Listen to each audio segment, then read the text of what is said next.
Hello everyone. Thank you for stopping by. Welcome back to my channel.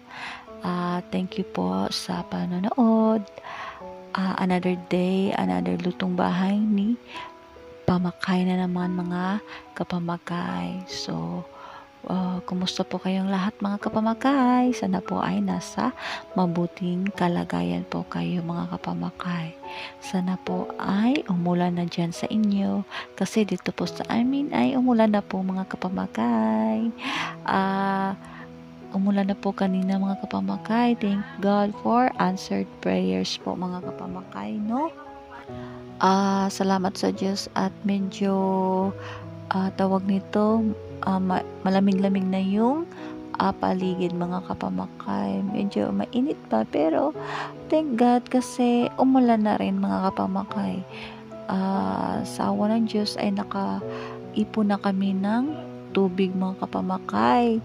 Kasi yung atabay po namin or balon po namin ay wala na pong tubig. Nag-iigib po kami ng tubig sa malayo po mga kapamakay kasi wala kaming water district dito kasi malayo po kami sa connection po kasi nandito po kasi kami sa in the middle of the palayan po kami. Ang aming bahay po ay nasa middle of rice fields po. Nasa farm po kami. Lumaki po ako sa farm mga kapamakay. Parang si Alice Goo lang po ang peg mga kapamakay. So kaya po hindi po pwedeng mag-install kami ng water district po mga kapamakay kasi sobrang layo po namin sa connection po mga kapamakay.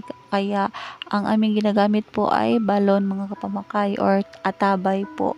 Yan po ang Bisaya ng balon mga kapamakay. So atabay po ang aming ginagawa pero dahil sa El Nino po ay sobrang tuyot na po yung atabay po namin kaya wala nang tubig po mga kapamakay kaya yung tubig po namin ay kinukuha po namin sa alveola. Alveola isang lugar dito sa aming probinsya po mga kapamakay. Sobrang layo po dito sa amin yung lugar na yun mga kapamakay.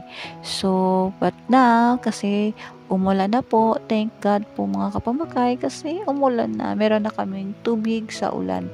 So, ipon na po kami mga kapamakay. Salamat po sa Diyos sa answered prayer na po yan.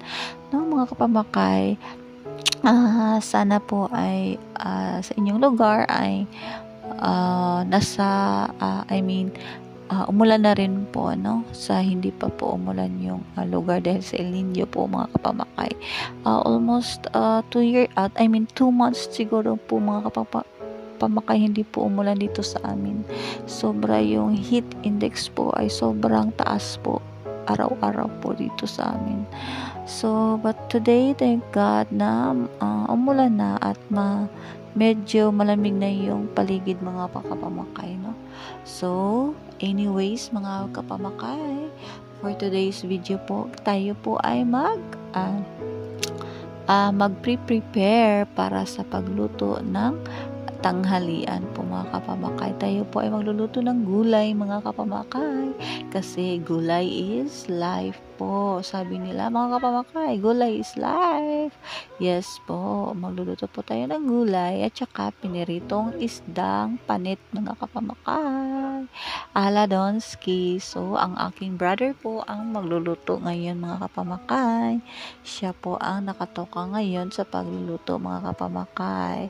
So, kung kayo po ay bago sa channel na to, please don't forget po to like and subscribe po.